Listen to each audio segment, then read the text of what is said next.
Olá, pessoal, sejam todos e todas bem-vindos e bem-vindas.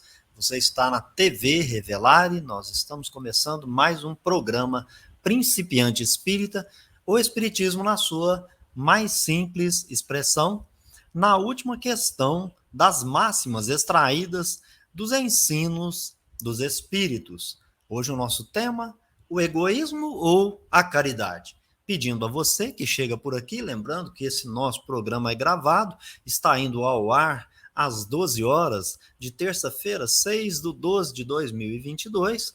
Portanto, peço que você curta, comente, compartilhe o nosso vídeo na sua rede social, nos seus grupos, enfim, também comente, faça todo o movimento aí que é necessário para a interação com esse nosso canal, com esse nosso vídeo e com os demais, a fim de que os algoritmos compreendam que é importante, que você faz conta desse conteúdo e, portanto, você está compartilhando com aqueles que você entende que serão capazes de consumir esse nosso produto, esse nosso conteúdo. Pedindo também que, se puder e quiser, nos apoie pelo Pix ou se torne membro. Aqui tem um botãozinho, você sai do chat, vai para o botão membro, ali você escolhe uma das 3 possibilidades, você nos ajuda a construir essa comunidade de estudos espíritas.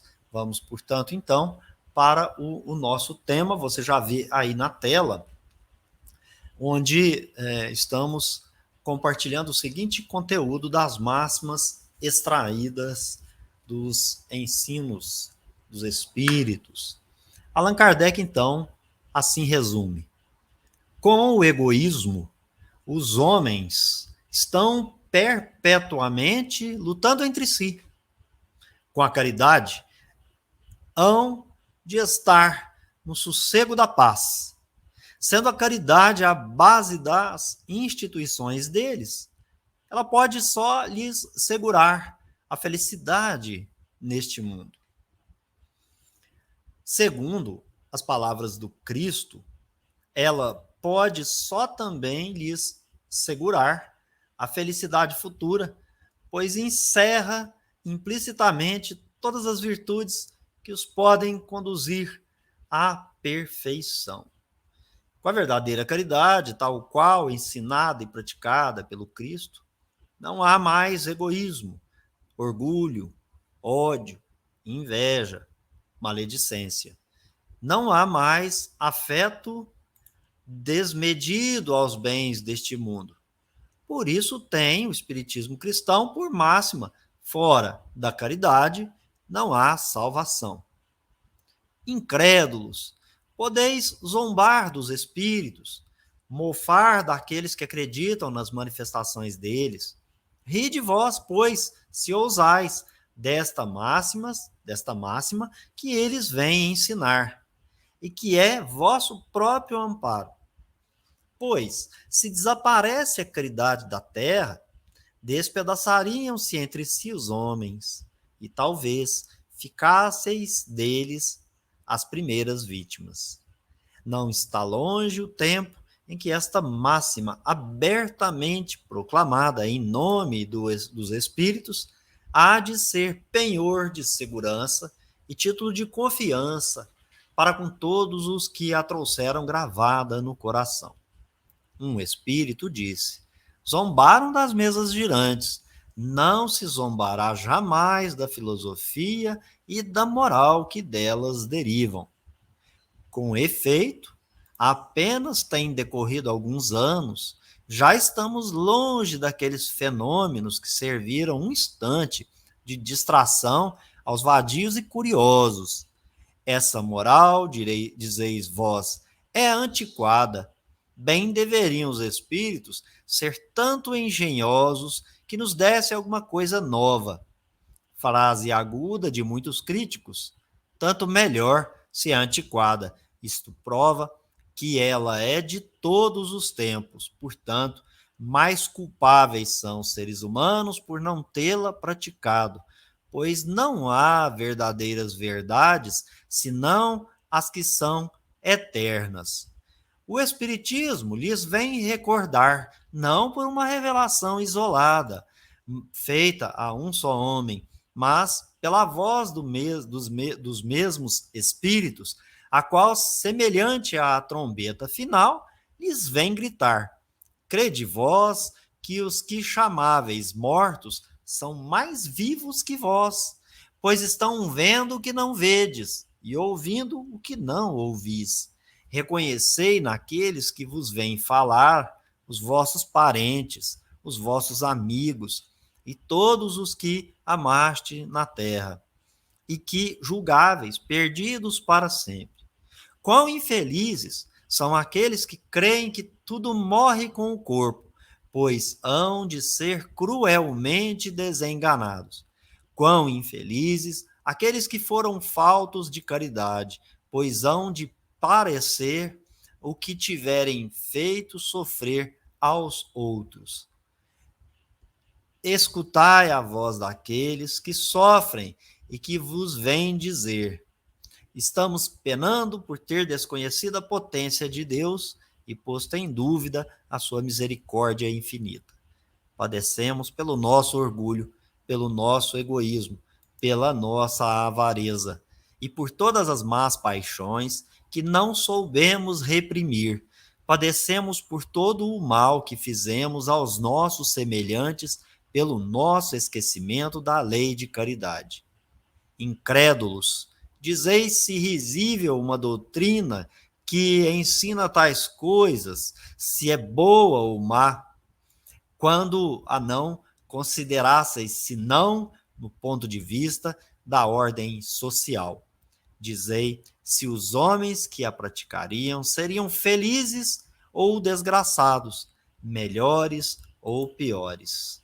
Assim, com a assinatura de Allan Kardec, a gente termina a leitura desse resumo, bem como também, obviamente, desse nosso livro. Mas vamos agora conversar a respeito desse conteúdo aqui, para que a gente possa melhor apreender, fazer com que nós tenhamos um amanhã mais feliz, mais alegre, sempre melhor e mais feliz. Como diria meu amigo Arildo, lá do Centro Espírita Raio de Luz. Vejam bem, pessoal, aqui nesse texto, que finaliza com grandes reflexões do codificador, ou melhor dizendo, do organizador do Espiritismo, Allan Kardec. Ele, então, usando aí as máximas extraídas do ensino dos Espíritos, vai tratar dessa questão, egoísmo ou caridade.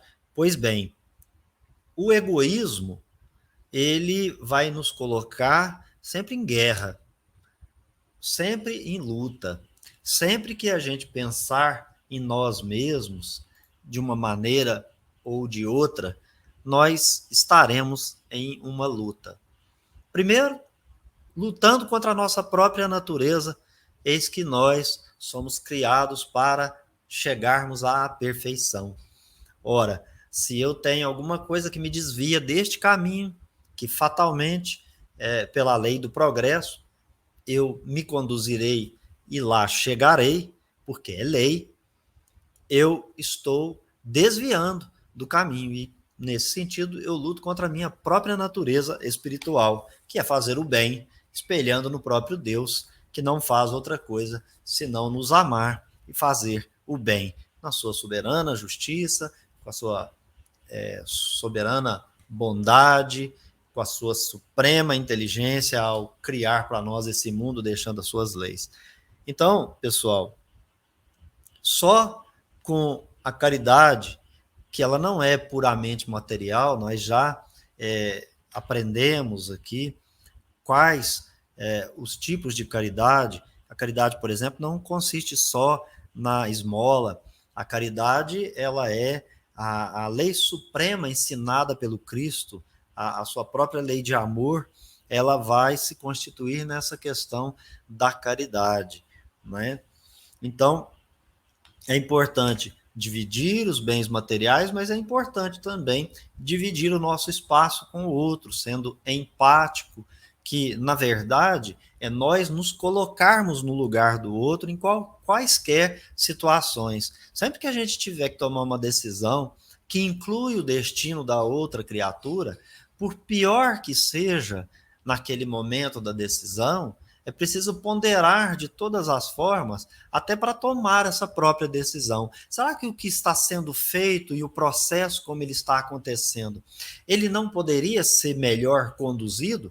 Porque ninguém quer dizer que você não tem seu livre-arbítrio, não deva tomar suas decisões, não deva agir da maneira como você está tendo a percepção dos seus problemas, do mundo, das coisas e das pessoas. Nesse sentido, o que é muito importante é que você inclua o outro, se coloque no lugar do outro, não ao lado, que é simpatia, nem afastando pela antipatia, mas sendo empático, tomando o lugar do outro. Como é que Cristo agiria se ele estivesse no meu lugar? E eu, se eu estivesse no lugar do outro com o qual eu vou agir, como é que eu receberia esta ação?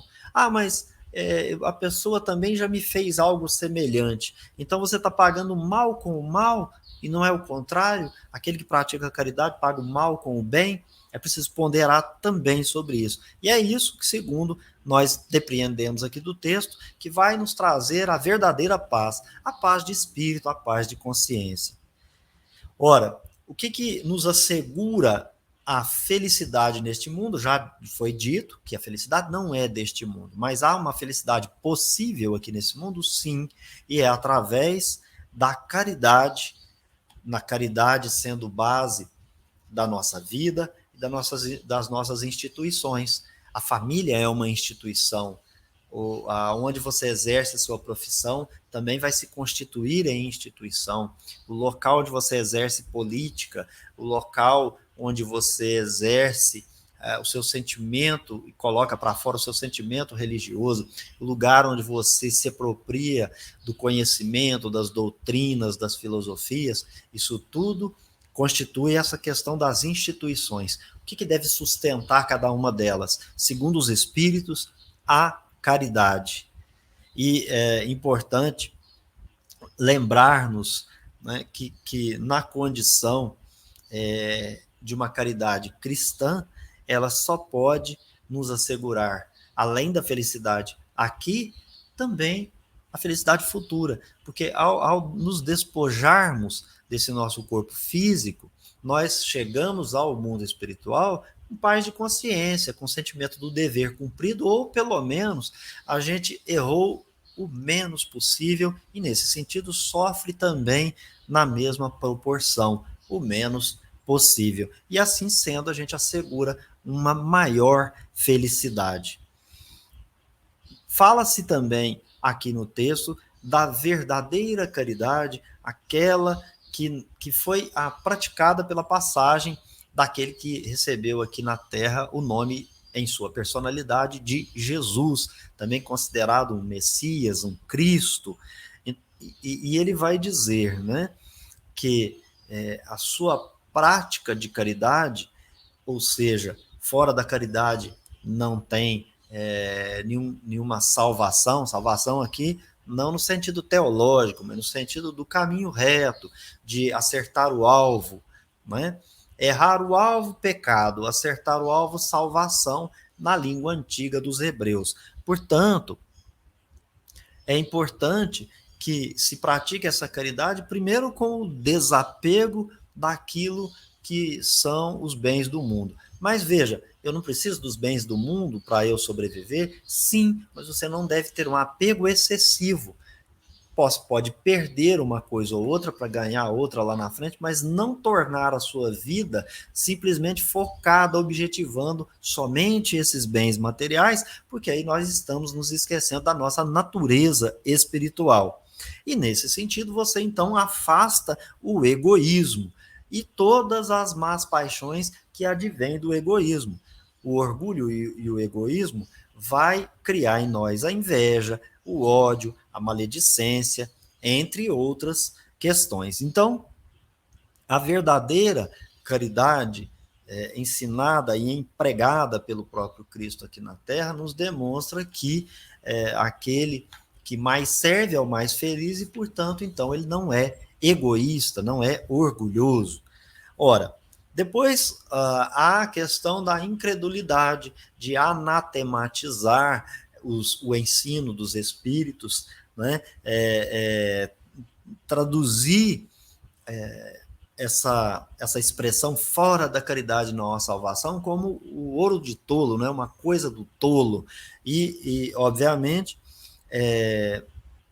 a explicação dos espíritos é no sentido de que aquele que é incrédulo, aquele que ri, aquele que não presta atenção ao seu redor, ele deveria prestar mais atenção no sentido de que, se a caridade não fosse praticada na Terra por N espíritos aqui encarnados, sob inspiração de muitos desencarnados que se constituem nos seus guias, seus espíritos simpáticos, familiares, anjos guardiões e por aí vai, nós viveríamos em constante barbárie. Se nós já temos potencializada essa barbárie na nossa vivência aqui no planeta, por conta da nossa própria hierarquia ou grau na nossa escala evolutiva, obviamente nós poderíamos potencializar esse mal, mas é que reina em muitos corações a caridade. E se ela não aqui existisse, nós perderíamos o que eles chamaram de salvaguarda, né? Mas ele vai dizer: não está longe a época em que essa máxima, proclamada abertamente em nome dos Espíritos, que será um penhor de segurança e um título de confiança para todos aqueles que levarem gravada em seus corações. Então nós vamos passar por um período de troca, de emigração e imigração de espíritos. Aqueles que ficam num planeta já caminhando para a regeneração são os espíritos que praticam essa caridade, que levam a sério a questão de ser irmão, de ser fraterno, de ser solidário para com o outro, colocando-se sempre no lugar do outro, principalmente no agir ou na questão dos sofrimentos diários aí, sempre para poder auxiliar mais e melhor dentro das suas possibilidades, como a gente aprendeu, né? Não existe caridade fora das posses, das possibilidades, né? Sejam elas físicas, mentais, psicológicas, bens materiais e etc. Os incrédulos, todos aqueles que criticam o espiritismo, eles fizeram, ele vai dizer, troça, piada, riram, né, quando surge novamente o espiritismo para nos trazer as verdades reveladas. Começa pelas mesas girantes para chamar a atenção e depois, progressivamente, chega no ponto da filosofia moral. Então, ao passo que quem riu daquilo que estava acontecendo inicialmente, que chamava atenção e usava aquilo para a diversão, mais tarde começa a perceber que nas relações mantidas com os espíritos existem consequências advindas de ordem filosófica e moral. Obviamente, nós vamos ter dos atos praticados no intercâmbio uns com os outros, encarnados e desencarnados, encarnados com desencarnados, e essa mescla, né, todos interagindo, a humanidade encarnada entre si, a humanidade desencarnada entre si, ambas entre si no intercâmbio. Ora, tudo isso vai se constituir em atos, em ações, em omissões, atitudes, palavras, enfim, tudo que vai trazer consequências futuras para essa vida aqui na Terra que se desenvolve ou para a vida futura com, obviamente, repercussão numa próxima e nova reencarnação, oportunidade reencarnatória, né? Então, ele também fala dos críticos, né? Mas ele estabelece aqui nesse texto que o Espiritismo traz verdades eternas e que ela não foi coisa estabelecida por autoridade de uma pessoa ou mesmo de um grupo à parte. Não, ela foi uma revelação coletiva pela voz dos espíritos, semelhante aí àquilo que trouxe as Escrituras daquela trombeta do juízo final, mas é sempre no sentido figurado, metafórico.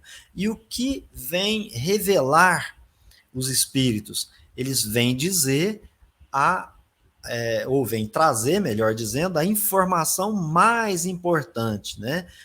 Os mortos não morreram, eles estão vivos, são os nossos parentes, os nossos amigos.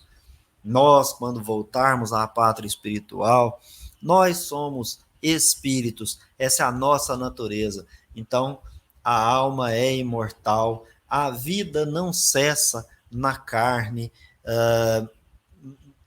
nós reencarnamos. Então, uma série de princípios que os espíritos vêm trazer, vêm nos revelar, e eles, obviamente, tratam conosco, trazendo as informações através dos espíritos que já se foram, aqueles os pais, os amigos, os nossos afetos queridos, que em tempos idos pensávamos que havíamos perdido para sempre, ficava só uma saudosa lembrança. Não, não é só lembrança, há a possibilidade do contato, se assim for permitido, e torna-se um infeliz aquele que imagina que a vida vai cessar aqui na Terra. Então, aqui também é algo para a gente, a todo momento, estar falando intimamente conosco, por conta, inclusive, desse momento que passamos pela Terra, onde há um número excessivo de autoextermínio, pessoas muito doentes, pessoas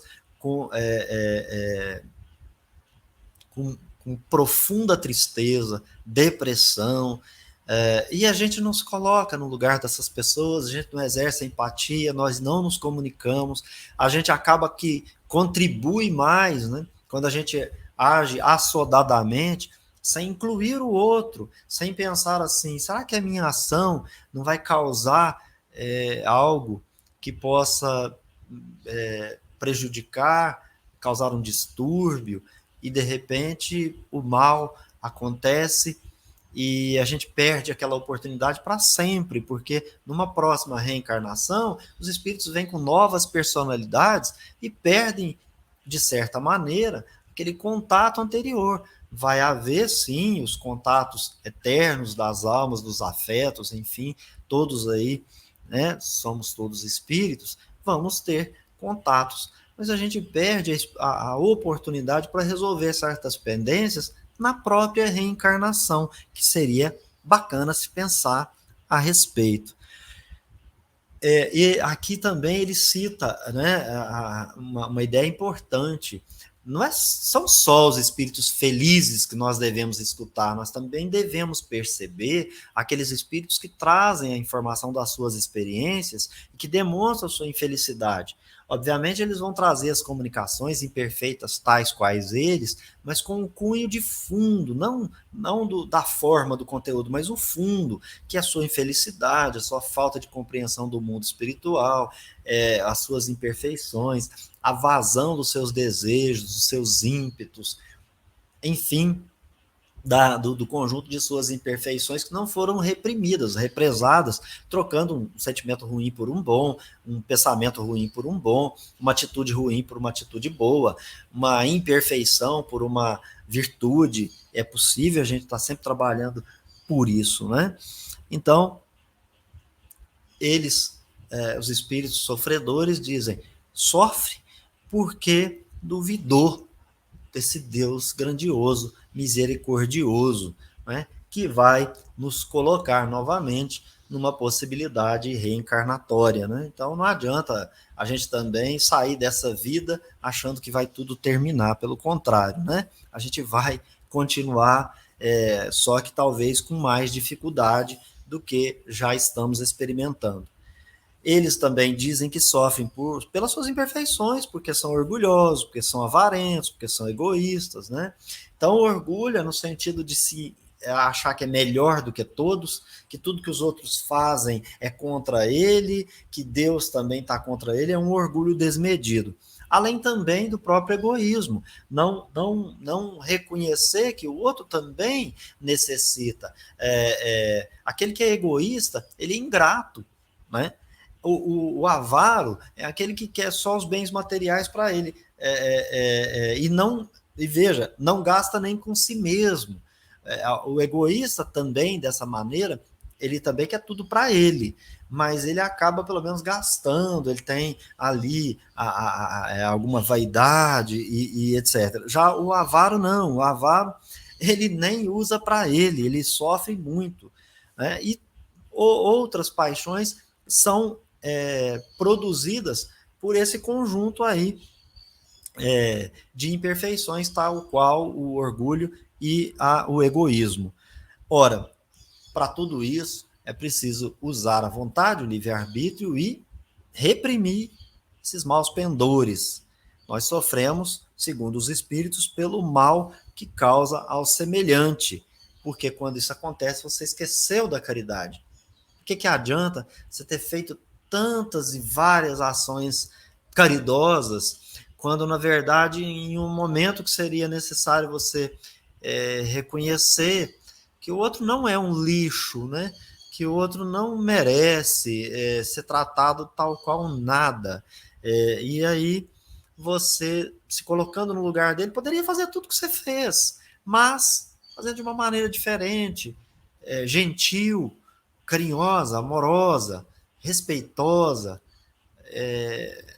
enfim, sendo fiel às relações que nós mantemos entre indivíduos, espíritos reencarnados.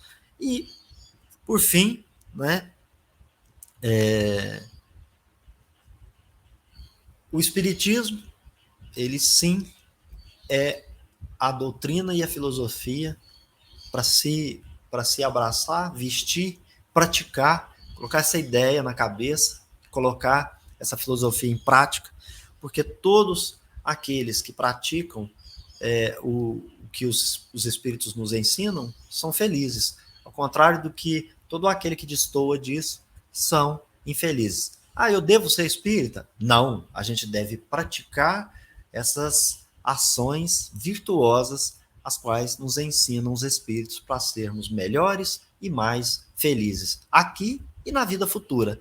Então, pessoal, esse foi o nosso encontro, essas foram as nossas falas aí a respeito do espiritismo, na sua mais simples expressão. A gente termina por aqui com as máximas extraídas, né, do ensino dos espíritos, e nós voltaremos na próxima semana com outra obra que vamos estudar aqui. Ou às vezes vamos trazer aqui nesse horário algum vídeo para vocês, e talvez a gente passe o recesso aí escolhendo uma obra, um resumo melhor, que vai adequar bem a esse horário e ao nosso aprendizado posteriormente para janeiro. Então vamos ver como é que vai ficar. A gente se compromete sempre a deixar aqui um vídeo para a nossa meditação, para a nossa reflexão. Espero que vocês tenham gostado. Se gostaram, deixa aí a sua impressão, seu comentário, seu like, enfim, faz tudo que vocês têm direito. Não se esqueçam aí, se puderem, quiserem nos apoiar pelo Pix ou se tornar membro do nosso canal.